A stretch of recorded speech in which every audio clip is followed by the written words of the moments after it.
Welcome. Good afternoon, ladies and gentlemen, and thank you for taking the time to join what is going to be an absolutely fantastic session. So today, the session is entitled, what are the key skills needed to work and operate in FinTech sector, and how can senior professionals transition to a digital-first business? Now, we're all fully aware that the world dramatically changed when our new friend COVID arrived on our doorsteps, and the transition from digital actually was immediate. We actually saw ourselves move very swiftly to actually try and cope with, obviously, the demands that the virus actually put upon us. And not everyone, and certainly not every company, was ready for it. And in the past, we used to talk about financial literacy, whereas now sometimes we're talking about digital literacy.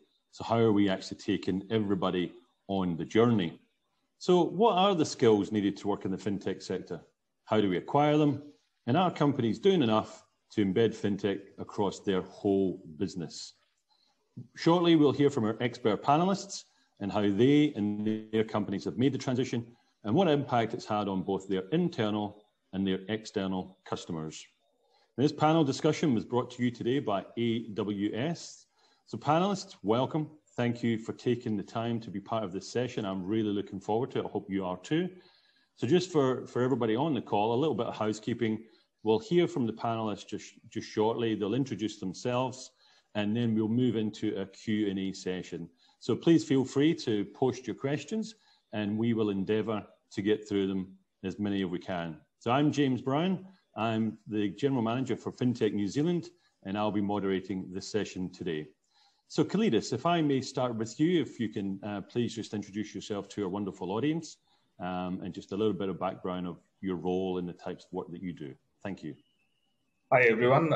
This is Kalidas, and I manage a large consumer finance business based in Vietnam.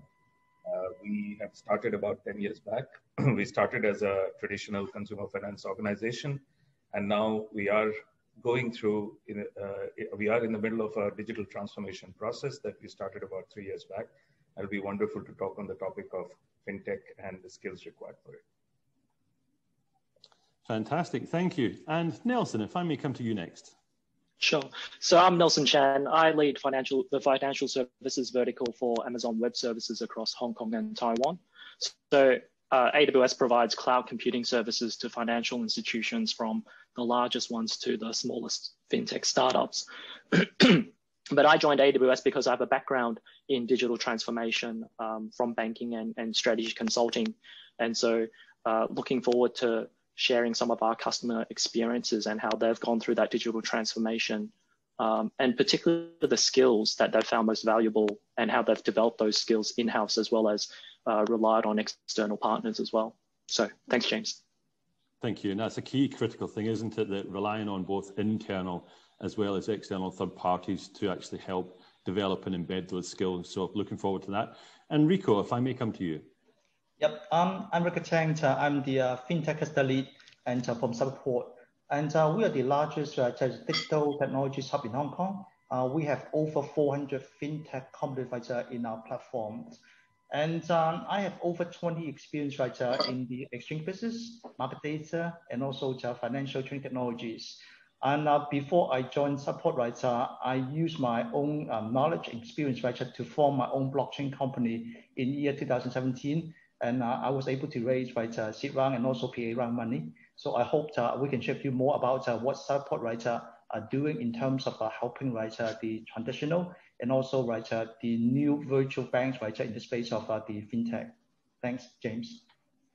Thanks, Rico. And Monica, last but not least. I'm Monica D'Souza. I'm a FinTech and payments professional, and of course, I lead product management for Comviva Digital Financial Solutions, where my team and I create the next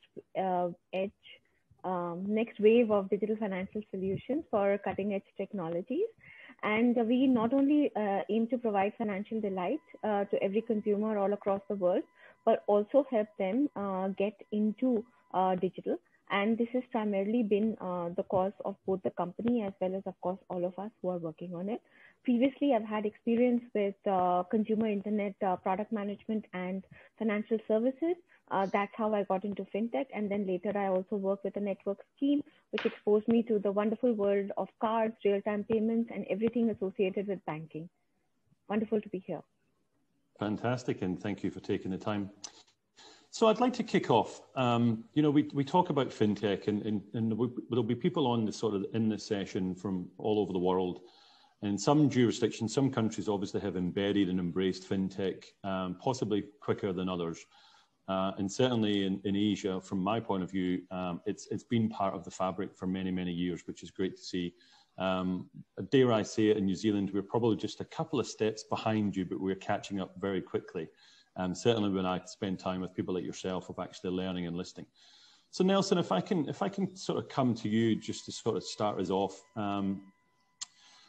When I look at people's journeys into fintech, and we've obviously heard a little bit of the roles that you and your fellow panelists actually do, but I'm really quite intrigued actually that how does someone actually go from working in the Australian Defence Force or the Defence Department to now working actually in a very thriving fintech community? Yeah, look, it's funny how these things work out, and certainly it was not the career plan I mapped out, but really happy to be here in Hong Kong as an international financial center where fintech is thriving. I started off in technology, so I know a number of our panelists started in financial services and then moved into the technology space. But I started off in technology, and I moved into consulting and then found my way into banking. I guess I was lucky enough, because I had a technology background, people would just tap me on the shoulder and say, oh, look, I'm working on a digital transformation project. And so that was my first project at ANZ Bank when I was working in the strategy team there. And, you know, there's this perception that only people with a technology background can work on these types of things. But going through, 10 plus years of experience of digital transformation, it's not actually true. I mean, no one really cares about how a CPU handles instructions when it comes to digital transformations. It's really a story about changing mindsets and realigning the way you think. And so when we have leading institutions like BBVA saying they will be a software company in the future, and even DBS saying that they see themselves, we act less like a bank and more like a tech company.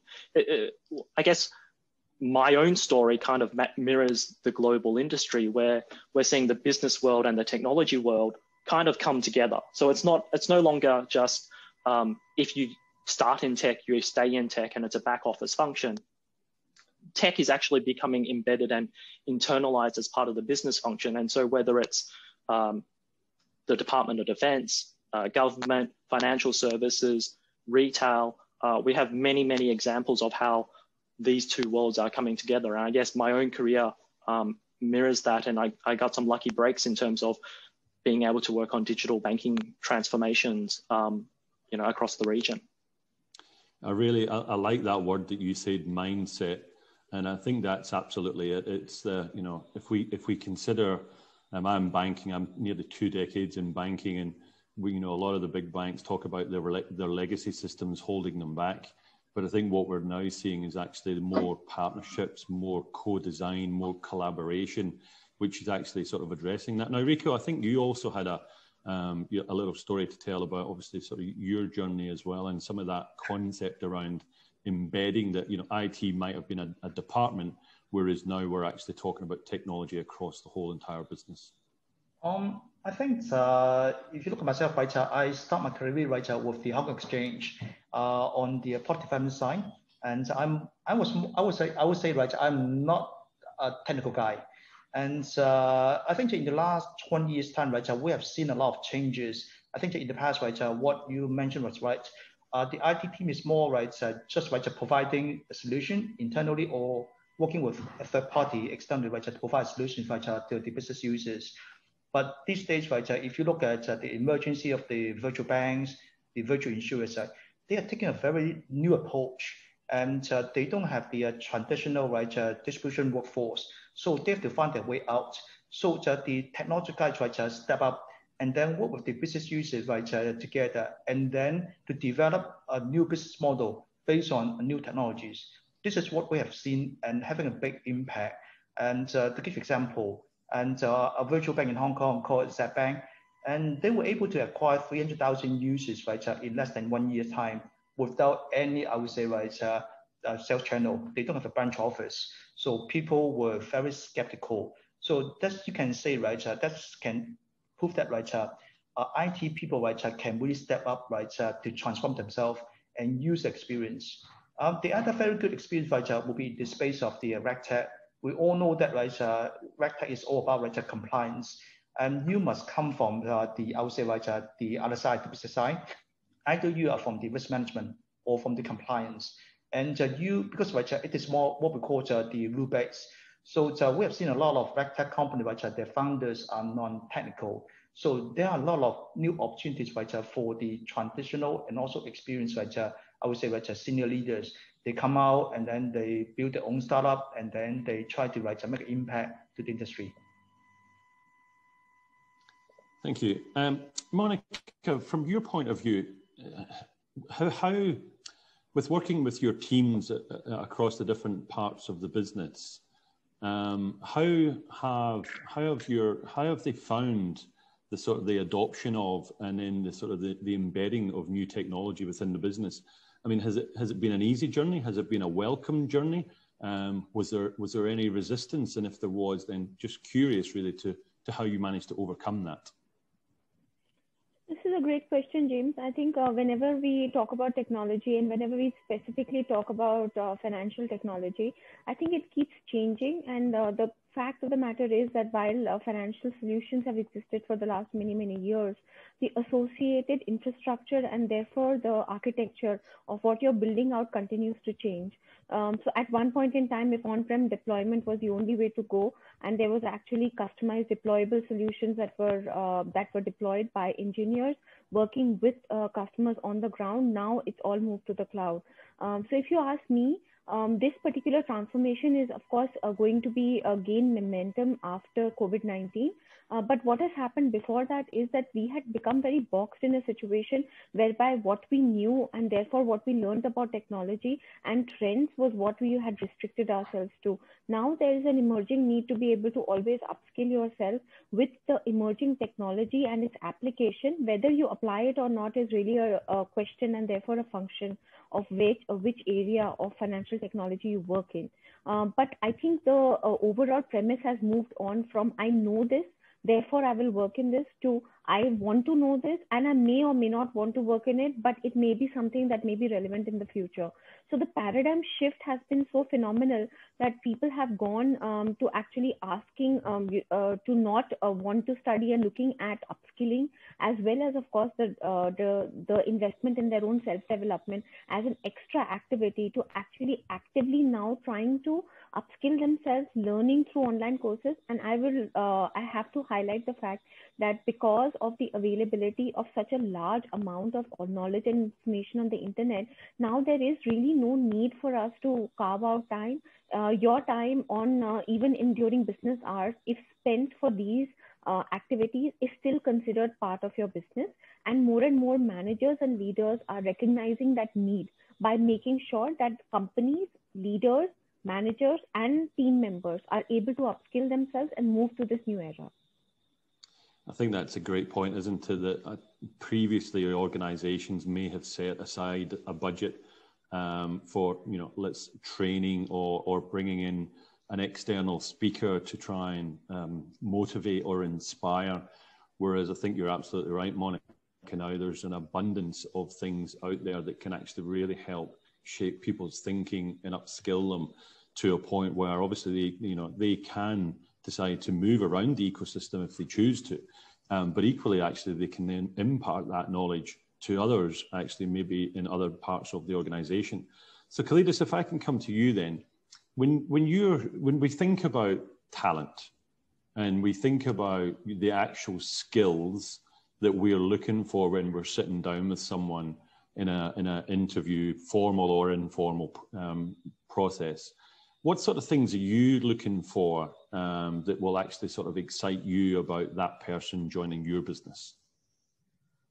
Yeah, so I think ours is a slightly different view because, as I mentioned earlier, we are an organization which is transiting from a very traditional mode to a digital mode, and it's a continuous journey. So for us, I think what's important among the leaders is to be, to be curious, to be explorative, to have that spirit of adventure, to try out new things, and to be agile, and also to be aware of what's going on around in our market. Like, for example, what new technologies are coming in our industry, what are people doing, what are new entrepreneurs, new startups thinking about, and how can we collaborate with them.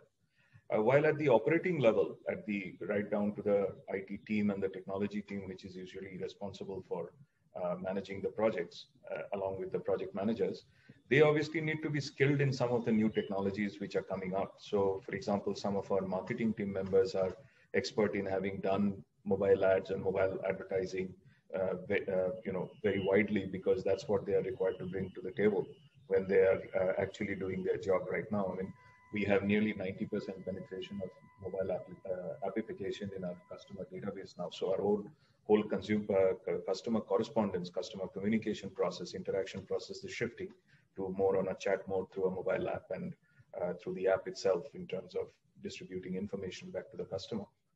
So they will now need to be skilled in those topics. So we are looking for specific skills in the area of, let's say, cloud technology, increasingly looking at blockchain for information security, cyber security. So there are specific areas where we intend to bring in people to our organization to give us the strength to do that transfer, to support that transformation, to carry out and also sustain it in future. But at the leadership level, it's a slightly different set of skills. It's more management view, visionary skills on using technology. I mean, technology was always used in our business as all our product and distribution was led by technology. They were all technology led in retail banking, consumer finance. So the importance of technology was always there, but the evolution of technology has obviously accelerated, and that has put new challenges. I think some of us are able to cope with it better than others, and we would like to be at the forefront of building the skills necessary for using those technologies. It's interesting. We heard earlier on about the way that certain organizations like BBVA are actually sort of changing that mind shift, actually internally, but both externally by, using phraseologies like, we're a technology company that provides financial services, products and solutions. So I think over a period of time, we've actually seen that, and it's been quite nice. So if I think, and this is an open question, so feel free for anybody to jump in. If we think about some language, so if we think about the language that we use in our own organizations, and then if I think about the language that, say, like technology or fintechs use, do you think there's been a sort of a little piece or a period of time where we've had to educate ourselves in order that we're actually speaking the same language? Or do you think that there's still a little bit of work to be done there? Nelson, I'll pick you. I'll just choose you for the moment to start us off. Sure. So, look, I mean, let's use the words of some of our customers. So Capital One, they've, started their transformation journey, and they've been doing that for a number of years now. I think it was about 2016, they first spoke at AWS reInvent, our annual conference, and they highlighted how they're starting to explore cloud computing and using AWS for dev and test environments. But then you fast forward to today, and they've closed their final 3 data centers late last year. So it's just all in on the cloud. And so you can really see that journey that they've gone through. And, they say things like, if you're a business leader at Capital One, you understand the technology enough to know what it can do. And if you're a technology leader, you can see the business problems it will help solve. And it's bringing together, a common, you have to rely on a common language. But it's not necessarily a technical language. It's a language of, I guess the analogy might be driving, one driver talking to another driver. How do I do a 3-point turn? How do I get from point A to point B? It's not about, I need to work on the carburetor to make the car go faster, or I need to change this wiring so that I can get to from point A to point B better. There's a common language about the journey you want to go through, and where do you want to start, and where do you want to end up, and what are the kind of checkpoints that you want to get to as you go through that. I think the most important thing is that alignment around the vision and having core goals that you're really committed to. We refer to it as being firm on vision, but flexible on details, because as you go through that journey, things will change. You'll learn new things. You'll discover new things. You know, you may need to learn more about this technology. You may need to learn more about that technology. But at the end of the day, it's, you know, where do you need to get to, and how do you work backwards from that? And I guess what we've also seen is that each customer will use slightly different language, but the concepts and the themes are the same. It's how do we go through this faster, and recognizing who we need to bring along on the journey. One final comment is the people that you need to bring through that journey are what we call builders. And so builders isn't just the digital specialists, you know, who design and deliver technology. It's also people, like you said, across the organization who need that digital literacy. But it's also people you might call digital allies who will support that building journey, who will be builders themselves, because whether they're in procurement and they need to sign the new deals with outside vendors, whether they're in finance and they need to consider the budget for, you know, on-demand computing versus buying their own servers, or the risk and compliance teams, they also need to change their own language in terms of, well, how do I understand what it is that I'm approving so that I can support the business with their digital transformation faster. So it's across the organization, whether you look at the specialists, everyone with digital literacy, or what you might call digital allies in terms of being able to support the ongoing journey. Cool. And anybody else want to make a comment on that? Upon writer, I can have point writer to Nelson. And as support writer is only a platform to facilitate writer the adoption of fintech. We're lucky that writer we are not talking about the fintech term, but rather writer driving the fintech writer by, I would say, writer partnership writer with the startup and also the FI in Hong Kong. We have seen a lot of very encouraging writer develop in Hong Kong because of two things. One is competition, the other one is opportunity. And as you know that, right, Hong Kong has been, I would say, a major hub. If you do not make a change, right, at your back end or your front end, right, you're going to be behind. So we have seen a lot of, right, insurance company, right, they're adopting, right, blockchain in their back end and trying to save costs. And the cost saving is not only good for themselves, but also, right, they're able to distribute some of the profit back, right, to their partner, such as, right, the clinic, the doctors. This is, right, a very encouraging development for us in Hong Kong. In terms of opportunity, right, you may know that, right, GBA is something very big in Hong Kong. We are talking about, right, access, right, to a 90 million population market. So because of these two drivers are affecting, right, all the stakeholders in Hong Kong, they need to take actions. It's a matter of, right, whether you would like to do it internally or trying to, right, work with a third party. So in support, right, we see ourselves, right, as a bridge and trying to, I would say, right, connect all more fintech companies, right, to serve the FI who are desperate, right, to look for solutions. And gives you another example, and a wealth management platform with over 2,500, right, financial advice in Hong Kong. In the past, right, they only built their technology, right, to serve their own internal needs. By going to China, they know that, right, they may not be able to, right, operate more effectively, right, in China. So they decide, right, to work with other third party and to build and also, right, expand their platform, not only for their internal use, but become, right, technologies, right, for their business partner in China. So so that they can connect, right, the service providers, like the mutual funds company, and also the insurers on the one end. On the other end, right, to connect, right, to those, I would say, entrepreneurs. They would like to, right, build a wealth management business in China to serve their customer tail. This is something, right, we have seen in Hong Kong in the last couple of months, which is quite encouraging for us. Yeah, thank you. Kalidas, I wonder if I can just ask you a question. In terms of, you know, large, complex organizations working with fintechs, If we go back, 4 or 5 years ago in New Zealand, there was a sort of like a happy friction that, big banks and big insurance companies were very much of almost a little bit on that defense that, we've got the customer base, we've got the resources, obviously we've got the capital. If you build something, Mr. FinTech, then we'll just replicate it and we'll just spin it up, and away we go. Clearly, that's not always the case, and it's not always easy as that. But equally, the FinTech does actually have a lot to offer. And I think that we've now seen this happy place where we're seeing a lot more collaboration. So if you're coming at it from a FinTech point of view in trying to navigate a large complex organization, do you think, one, that it's easy, or two, have your organization and the FinTechs learned anything through, obviously, the process of trying to work together? Yeah, the answer is a very strong yes to both those two questions. I think we, since the time we started our digital transformation, and I think Nelson had spoken about it earlier about, transformation onto the cloud, which is what we've been able to achieve largely, though obviously it's a continuous journey. We have actually invited numerous FinTechs to collaborate with us and, chart new paths that we couldn't have possibly charted on our own, or would have probably taken longer time and larger costs to be able to do so.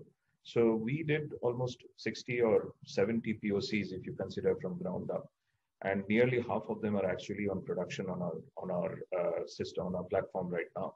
And they, range from pure technologies like a pure service, let's say a conversational AI or a conversational AI use case or face recognition or things, which are technologies per se, services per se, but also on FinTechs which actually conduct their business on our platform. Because of regulatory reasons, they were not able to get to the market, or sometimes they're not capable of managing balance sheet, raising funds for lending, for example. So since we have that capability, we collaborated with them and built those technologies on our platform, built those businesses on our platform, and built it very successfully. In fact, at least 5 out of 7 or 8 business models that we run on a collaborative basis are actually profitable already in about 18 to 24 months time, which I think on their own they wouldn't have been able to do. So we bring not just our customer database to try out new technologies, but also the strength of managing a balance sheet, especially in a banking sort of a business, to the table, which we often find probably a little bit lacking in the FinTech organization, which is more technology driven.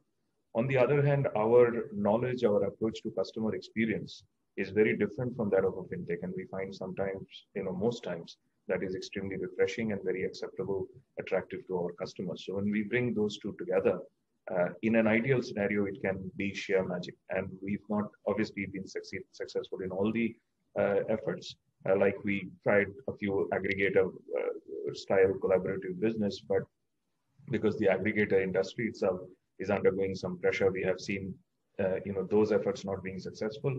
But new business models on lending products, on scoring customers, acquiring new customers without, let's say, for example, with thin data, and many other using telco data as a surrogate. So we've had numerous experiments which have been quite successful. In fact, more than close to 20% of our balance sheet are built in collaboration with FinTechs and with new technologies.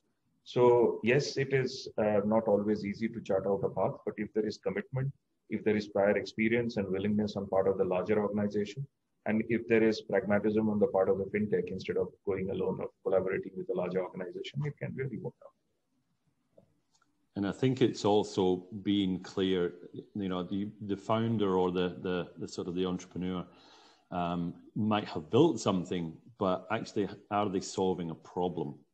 And I think we've probably all seen examples of someone very excited to talk about or promote their product or their solution, but then when you ask that simple question of what problem is it actually solving, there's a little bit of a pause. And I think that's the challenge. Fantastic to hear the numbers, 20% of the balance sheet actually coming from sort of co-designed projects. So you talked about AI there, and I know we're talking about FinTech, but for me, they do sit quite nicely. Monica, I wonder if I may just ask you a question around ethics. So obviously, if we think about technology and the role of technology, it's now becoming, it's no longer, something that sits on the sidelines. It's very much the day-to-day what is actually, I suppose, now the new norm. So when you're thinking about technology, you're thinking about obviously bringing new people into the business. You know, we've talked about the skills that people look for, etc. What other things are coming to mind when you think about technology and the ethics of the use of technology?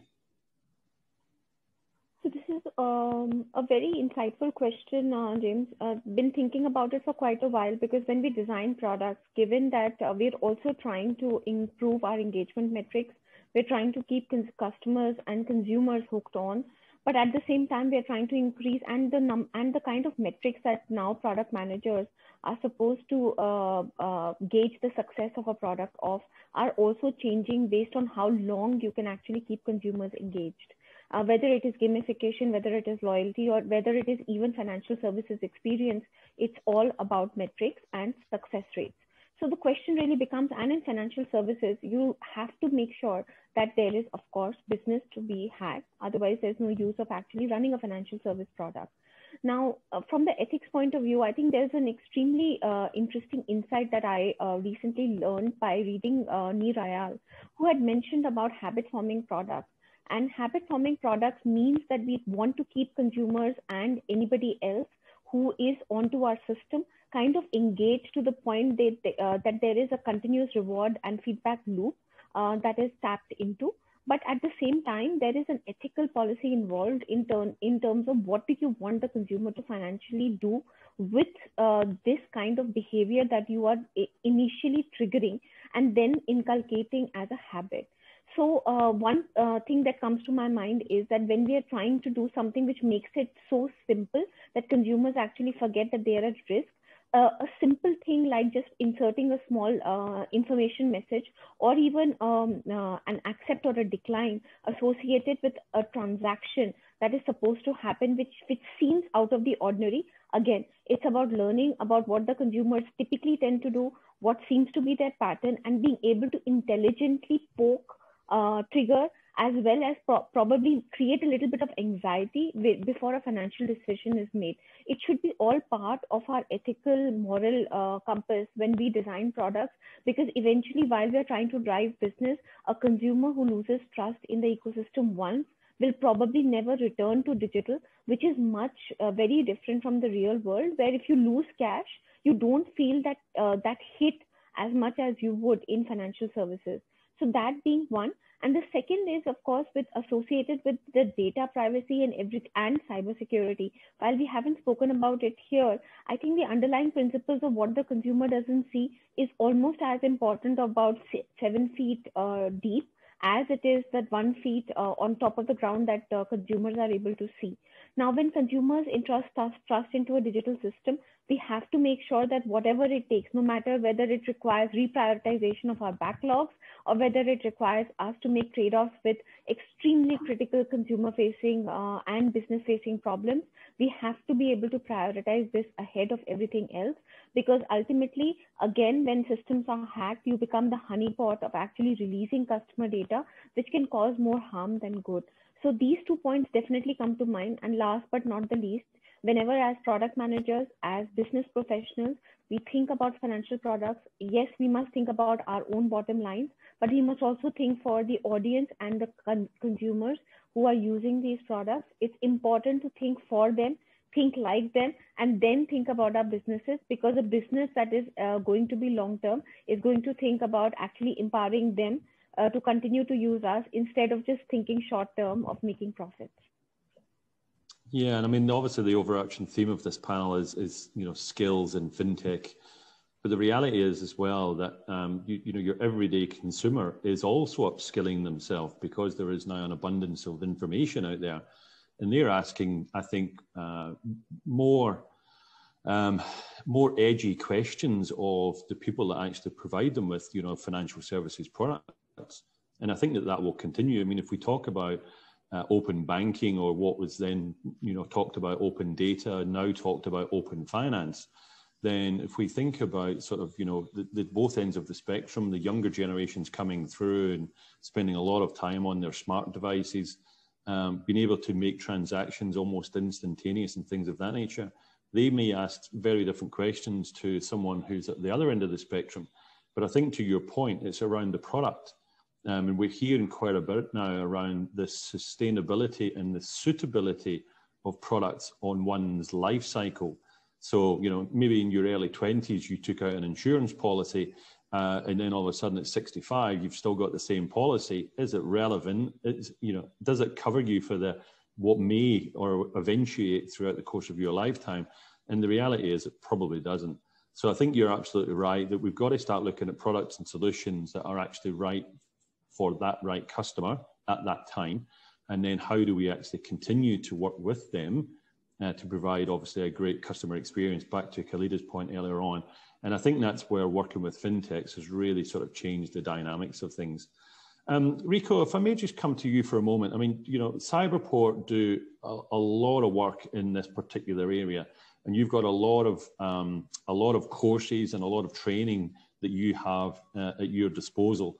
Where are you going to sort of get the experts to deliver that? Because I suppose what I think about some of the things we've talked about, I look at organizations like, I think we talked, I think it was Nelson brought it up in the pre-session around Deutsche Bank, and they introduced a mentoring program where I think 3,000 of their staff went on board to impart that IP and that knowledge to other people across the business. So I'm just curious to what Cyberport does that the audience may not necessarily be aware of.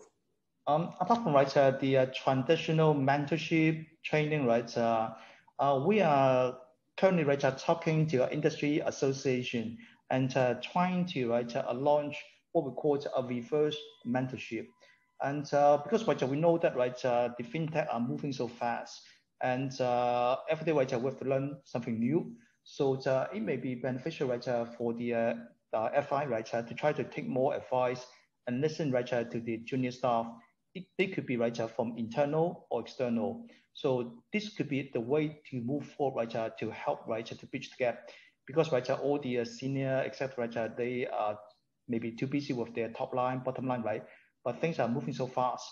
And when you talk to your middle management, those technologies could become legacy. So the way to move forward could be to learn from the junior around us. This is what we do on a daily basis. We're also talking to a new startup, and they come from all different disciplines. We're also learning every day from there. Fantastic, thank you. I'll be having a look at that and sharing it with my network. And we've got about 6 minutes left or so. So Nelson, if I may come to you, and just what are some of the things that sort of are taking place within your organization? And you know, appreciate obviously it's quite a large, complex organization. And are you seeing things being deployed in different markets that are really being, you know, generally widely accepted and onboarded? I'm curious to see if there's any differentiation between, you know, different parts of the world in that respect. I think, you know, across the region, I'll focus on the region, we're definitely seeing a lot of interest in, you know, what I called, what you refer to as digital literacy. And, you know, take AI for an example. DBS and AWS are working together to train up 3,000 staff to give them that foundational understanding of artificial intelligence. And so that's an example of delivering digital literacy at scale.